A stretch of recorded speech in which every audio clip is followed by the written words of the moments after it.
Sexual practices in Africa and their traditional cultures. The untold realities. Intro. Eye-catching opening. In the heart of Africa, where ancestral wisdom and sacred customs run deep, sex is not just a private act. It's a cultural language.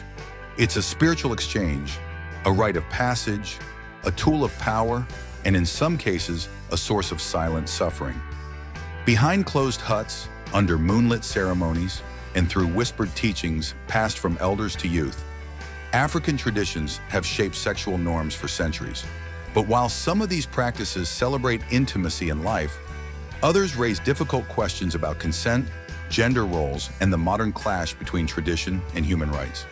Today on Africa Tribal, we dive into the complex, fascinating, and sometimes controversial world of sexual practices in African traditional cultures. Across the continent, sex has never been just a biological act. From Senegal to Swaziland, from the Maasai of Kenya to the Zulu of South Africa, sexual behavior has often been governed by cultural expectations, spiritual symbolism, and even rituals that intertwine the sacred and the sensual. Virginity and female chastity rites. In many African cultures, virginity before marriage is not just a family expectation, it's a communal pride. Among the Zulu people of South Africa, young girls participate in the Umkosi Womlanga, or reed dance ceremony, an annual event where maidens present reeds to the king as a symbol of purity.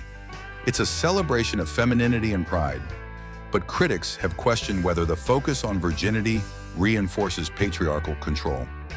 In northern Nigeria, among the Hausa and Fulani, female chastity is deeply linked with family honor. Girls are often closely supervised and trained in modesty and restraint. In some cases, virginity is even tested before marriage, a practice condemned by human rights advocates but still silently enforced in various communities. Initiation schools and sexual education.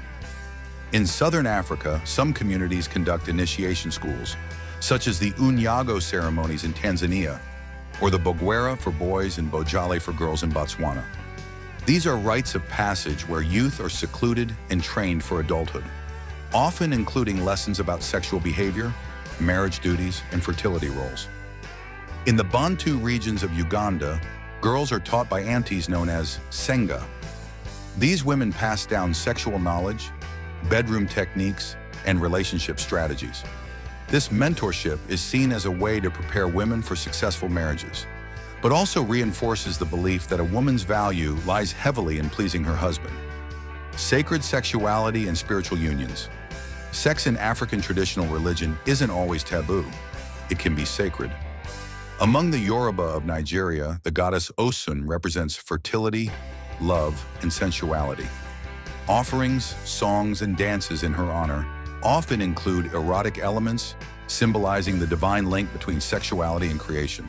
In parts of Ghana, certain priestesses known as Wulame or Trokosi were traditionally given to shrines for spiritual service, which in some cases included coerced sexual relationships with priests. This practice, while largely condemned today and outlawed, still exists in secret corners. The debate continues. Was it cultural tradition or spiritual abuse? Polygamy and patriarchal systems. Polygamy remains a legal and cultural reality in many African societies. Among the Maasai of Kenya and Tanzania, or the Igbo of southeastern Nigeria, a man may take multiple wives to signify wealth, fertility, and power. These unions often follow deep-rooted traditions, where each wife plays a role in the household and sexual access is rotated and negotiated. While polygamy is often defended as a cultural right, it raises modern questions about equality and consent. Do women really have the freedom to choose? Are emotional needs fairly addressed? And what happens when love is unequally distributed? Sexual taboos and cultural boundaries. In some communities, certain sexual acts are taboo. Oral sex, homosexuality, or masturbation may be considered forbidden or even associated with curses or spiritual impurity.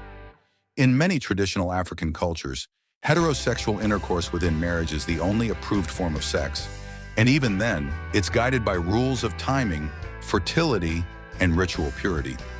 Among the Baganda of Uganda, for example, it was once believed that sex during menstruation could bring bad luck or cause crops to fail. Similarly, the Shona of Zimbabwe viewed adultery as a cause for ancestral anger and spiritual misfortune. Ritual sex and controversial customs. Some of the most debated traditional sexual practices involve ritual sex, often performed for perceived healing, fertility, or protection. In Malawi, the practice of kusasa fumbi, translated as cleansing the dust, involves a man, sometimes called a hyena, having sex with girls after their first menstruation or with widows after a husband's death, believing this act spiritually cleanses them. Though many communities have abandoned the custom, it has been widely criticized as exploitative and dangerous, especially in the context of HIV transmission. In some Congolese tribes, sexual rituals are used during initiation or fertility rites. While these customs are deeply symbolic, they often blur the line between consent and cultural obligation, especially for young girls or women without autonomy. Modern conflicts, tradition versus human rights.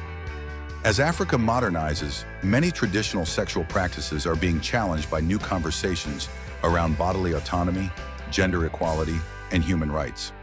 Governments, activists, and religious institutions often clash with custodians of culture over what should be preserved and what must be reformed. Practices like female genital mutilation, FGM, still found in parts of Sudan, Somalia, and Ethiopia, are defended by some elders as cultural rites of purity, but condemned globally as human rights violations. FGM has no medical benefit and can lead to lifelong trauma and health issues.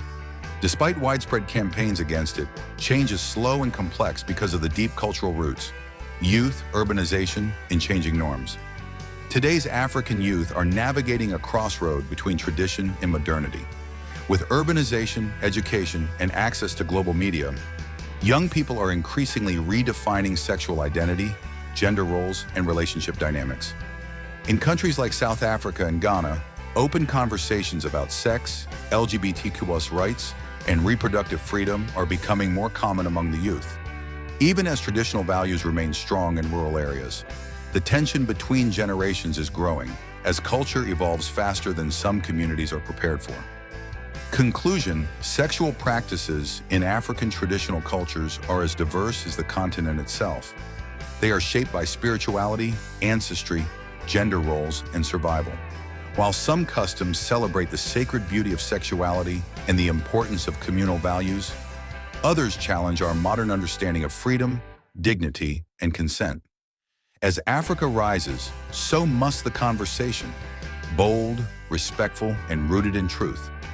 The goal is not to shame tradition, but to examine it honestly, to protect what uplifts and to question what harms. Because in the end, true cultural strength comes not from silence, but from the courage to evolve. Thanks for watching. Please do like and subscribe for more.